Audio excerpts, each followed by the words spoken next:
Welcome to the Workamper Show, brought to you by Workamper.com. This podcast helps you discover how to finance your RV travel dreams.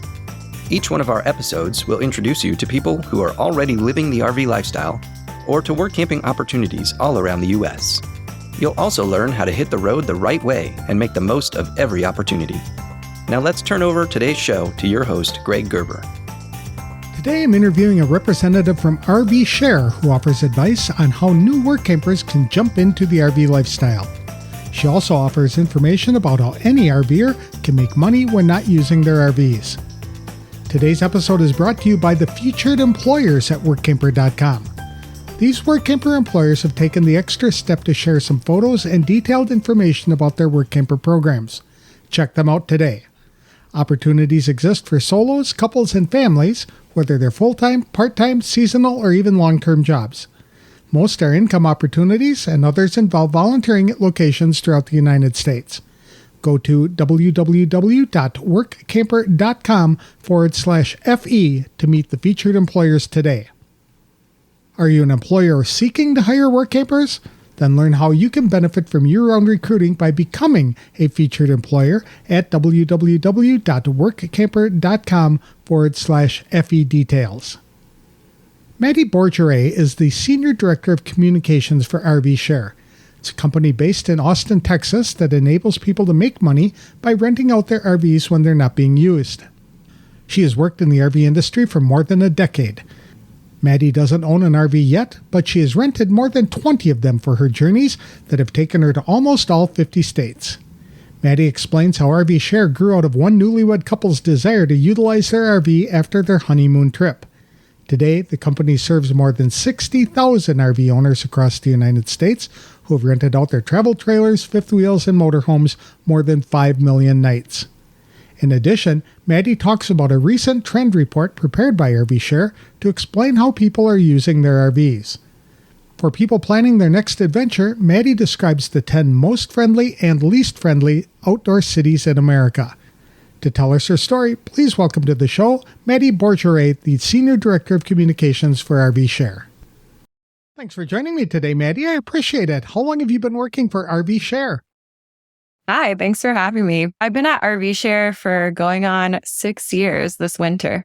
Wow. And you are the Senior Director of Communications. What does that person do? I'm ahead of our brand team. So we have lots of different people working on our team to promote RV travel. Our mission is to get more people out on the road to experience the magic of an RV trip. So we do a lot of marketing on my end. And I also am a spokesperson for the brand. So I do interviews like this to spread the good word. That's great. And you like to travel, it looks like. You've been to all 50 states. Yes, I am a big traveler. I worked in the travel industry for more than 10 years. And with that came opportunities to travel across the U.S. and worldwide. I've been to almost all 50 states, 25 countries, and I've done more than 20 RV rentals. Very good. Our group here loves to travel. One of the things that a lot of full-time RVers tell us when they are giving advice to people who are contemplating the RV lifestyle is to rent an RV and try it for a while. How does that work with RVshare, and is it even possible for people to rent it for longer periods of time? I think that's some brilliant advice. I personally also have rented a bunch of RVs and at one point wanted to buy one, especially during the COVID-19 pandemic when a lot of people had a similar mindset. But I was certainly happy that I rented first because I was able to test a bunch of different makes and models. So RVshare is a peer-to-peer RV rental platform. So people who own RVs can list their RVs for rent to travelers like us looking to try out those RVs. So we have over 3,000 types of RVs on the website. And so you can shop by make and model if that's what you're intended to do. So in that way, you could try out different drivable models. Maybe you find drivable is not the right fit for you, and being able to tow an RV and have that vehicle to unhitch and drive around and explore. So it really allows you to test out those models before making that larger purchase. So going on to RVshare, shopping through those models, looking what's around in your area. And then there are a book button and you can reach out to the owner, ask questions if needed, and be able to try that out. most of our rentals are for 5 to 7 days on average. And you have the capability to rent for longer. Some people give discounts when you rent for a week, 2 weeks, for a month, but it's usually more economical to do more shorter trips and not necessarily long-term. However, people definitely do that. That's great advice, because a big question a lot of new RVers have is, what kind of RV should I be getting? Should I be getting a fifth wheel? Should I be getting a motorhome? So being able to rent one for a week or two just to see really helps them narrow down the search. Is there a problem with an inexperienced RVer renting a big towable like a fifth wheel? They might not be aware of how to back those babies. Yeah, so RVshare has a great amenity that more than 60% of our owners recommend, and it's actually delivery. So you can get the RV delivered to a campground, set up for you, and the owner will walk you through if you would like and learn how to back it in and things like that. And you can almost watch them and take like a lesson from them on how to maneuver an RV of that size. Or if you're just looking to try out the model for the first time, maybe have them park it for you, set it up, and you just have to show up to enjoy the big rig. But most of the time for those larger units, people do just get them delivered and aren't trying to maneuver them themselves. However, if that's something you're interested in learning, the owners are a great resource and are usually happy to give you that walkthrough and understand how to drive a larger unit like that. What's a typical cost for an RV rental? On average, of course, it ranges greatly because there's just so many different types of RVs on the market. So if you're looking at a teardrop RV pool, it's probably more around $85, $90 a night. If you're looking at a big rig like a fifth wheel, you're probably looking around like $200, $250 a night. The drivables tend to be a bit more expensive, more in that $250, $300 range. And depending on the mileage you're looking to put on a drivable and things like that, so it varies based on what the MSRP price is. And so you can imagine that those rigs that go for top dollar, especially the like Class B RV rentals that are going for a few $100,000, are going to be more expensive to rent per night. The towables do not come with a tow vehicle though, correct? Yes. So you would have to have a tow vehicle be able to tow the RV yourself. But like I said, most people opt to just have it delivered and have the owner tow it for them. But owners definitely allow you to tow their vehicle if you have the right capabilities. Okay. Is there any special licensing required for people to be able to rent one of those? Nope. No special license required. Okay. What about insurance? I understand that's mandatory for people who are renting from RVshare. So RVshare makes renting extremely turnkey. And although it's mandatory, we have built-in RVshare rental insurance. So what this insurance is, it's part of the checkout process. So when you find that RV that you're looking to rent and it fits all your needs and you've made sure the availability is there for you, maybe ask the owners a few questions, you'll go ahead and move through the booking process.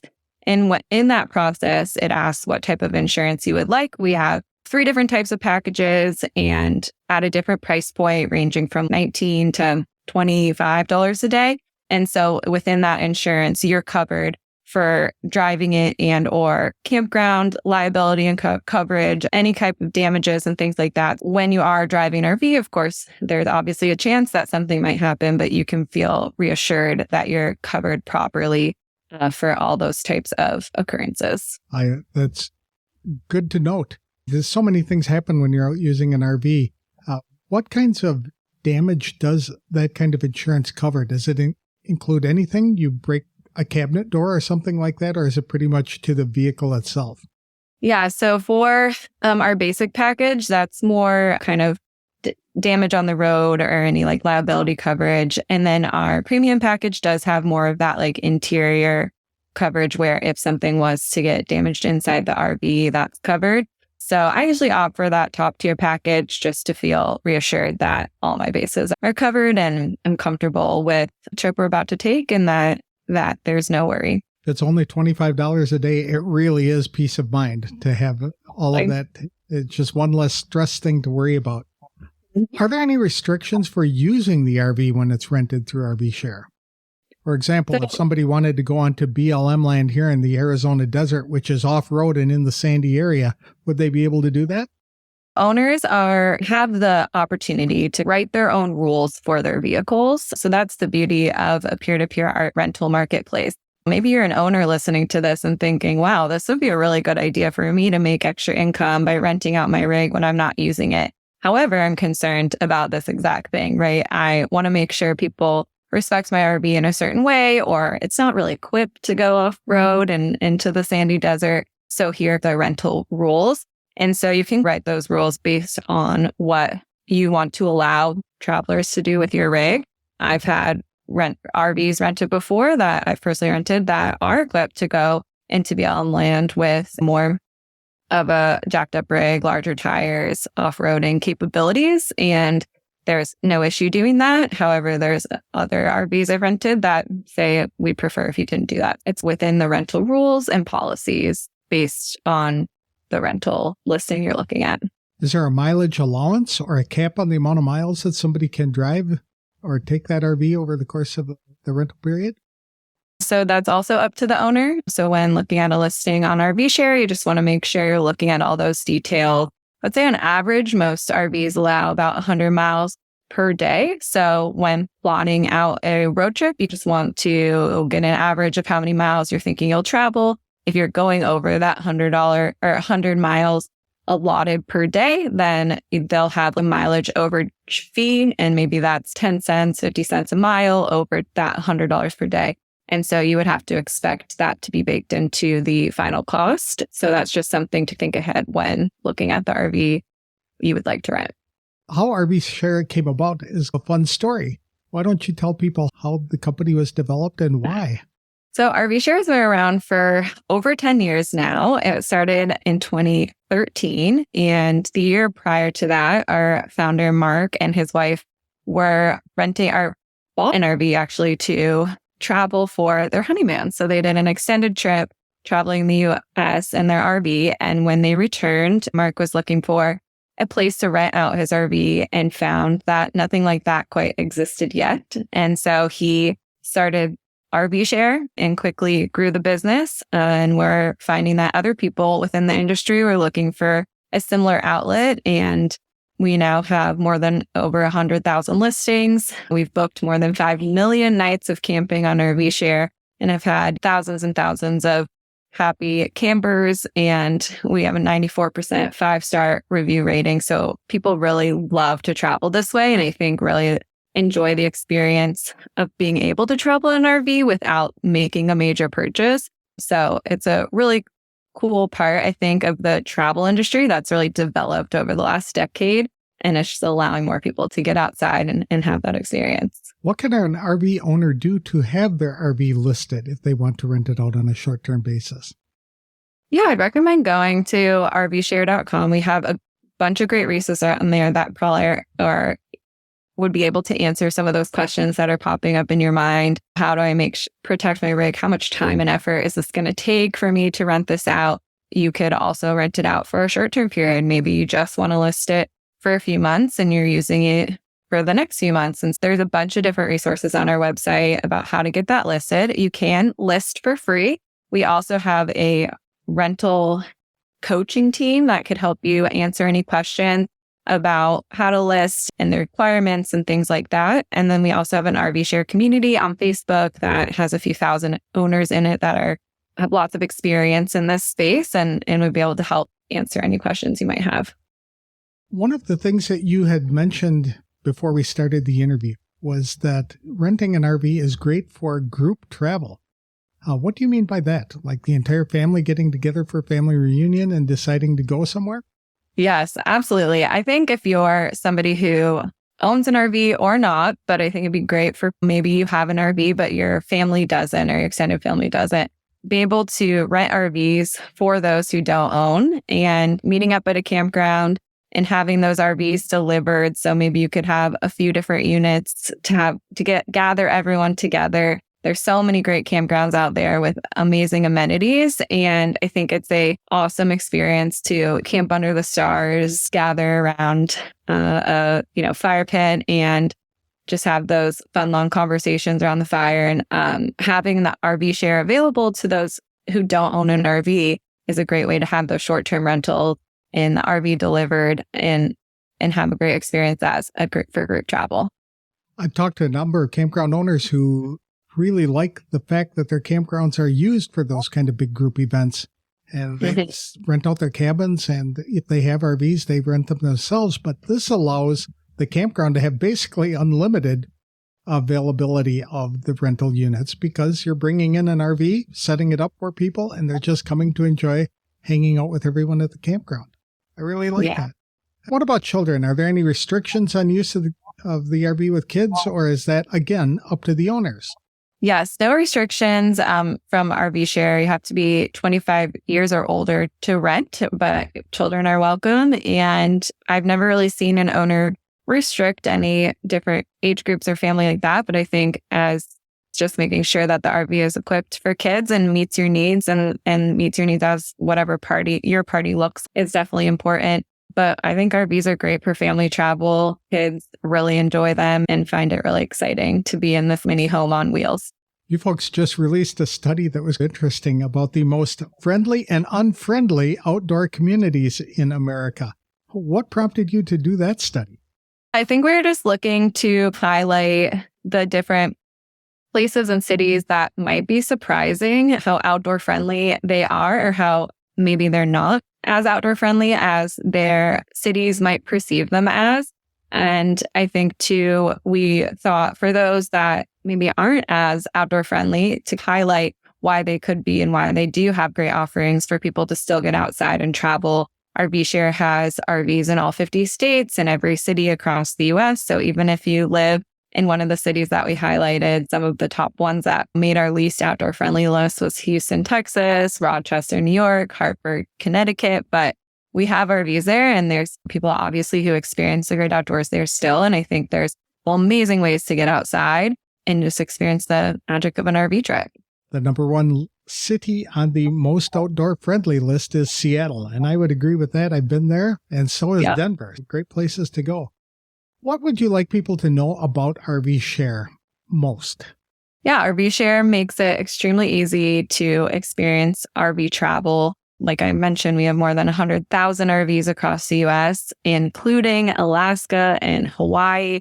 I think there are endless ways that you can travel in an RV. And I've done more than 20 RV trips. I've done an RV trip in Hawaii. I've done one to Big Bend National Park in Texas. And it's just allowed me to get outside and experience these places I just never would have. And especially I've considered buying an RV before, but I live in Austin, Texas. And to get from Austin, Texas up to the big four national parks in Utah and Arizona would be a hike. But to be able to fly into Salt Lake City, rent an RV, head south for a few hours south of Salt Lake, to experience amazing nature in an RV that is new and unique to me, and I get a whole new experience, has been just some eye-opening way to travel for me. And I think that's the beauty of RVshare and renting an RV.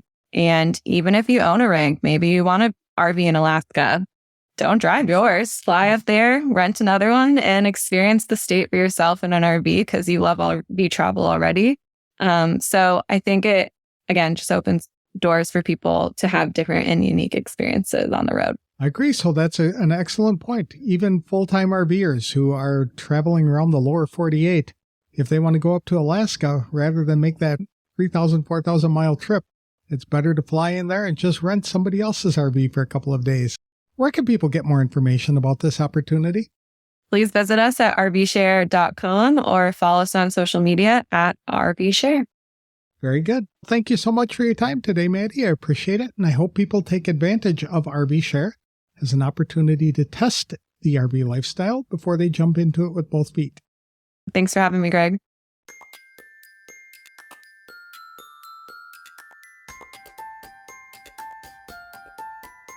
That was an interesting interview with Maddi Bourgerie, the Senior Director of Communications for RVshare.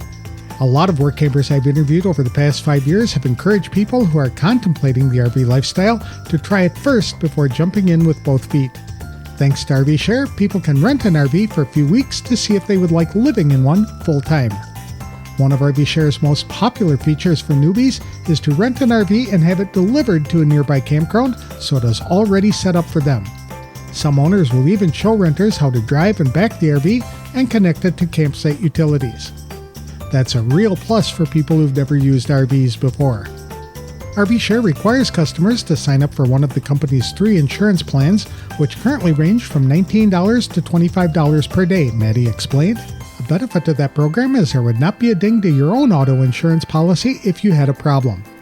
Most RV rental plans offer between 100 and 150 free miles a day, which is another reason to have the RV delivered to the first campsite. For work campers who plan to park their RVs for extended periods of time without using them, they can recoup some of the ownership costs by renting their units to other RVers. The company offers helpful advice to owners at RVshare.com/list-your-RV. There's also a private Facebook group for current owners to exchange tips and to help ensure favorable renting experiences. Another option for which work campers can consider using RVshare is an option to host visitors for short-term stays. For example, when a couple is work camping as camp hosts for the summer and their children and grandkids come to visit. RVshare's RVs are also fun to rent for family reunions when not everyone has an RV but the group will be staying at a campground. Many campgrounds have limited cabin availability but more space for RVs, so renting one works to everyone's advantage. For more information about RVshare and its programs, visit www.rvshare.com. The company is also active on many social media channels. Today's episode is sponsored by Workamper News. Do you have more questions and answers when it comes to the work camping and RVing lifestyle? If so, then Workamper News has your back. Listen to their free work camping Q&A videos to get your questions answered. Each video answers questions submitted by folks just like you who are learning about the RV lifestyle, just getting started, or been work camping for a while. The videos cover topics like what kind of work camping jobs are out there, what do those jobs pay, tips for writing your work camper resume, questions to ask an employer, what type of RV is best, how to get your mail as an RVer, and much more. Listen to detailed answers now by watching the videos at workamper.com/answers. In the description of each video, you'll find a list of questions that were answered so you can quickly jump to those that you want to hear. That's all I have for this week's show. Next time I'll be speaking with some representatives from Cherry Republic about opportunities to spend the summer in a very beautiful part of Lower Michigan. I'll have that interview on the next episode of The Work Camper Show. Thanks for listening.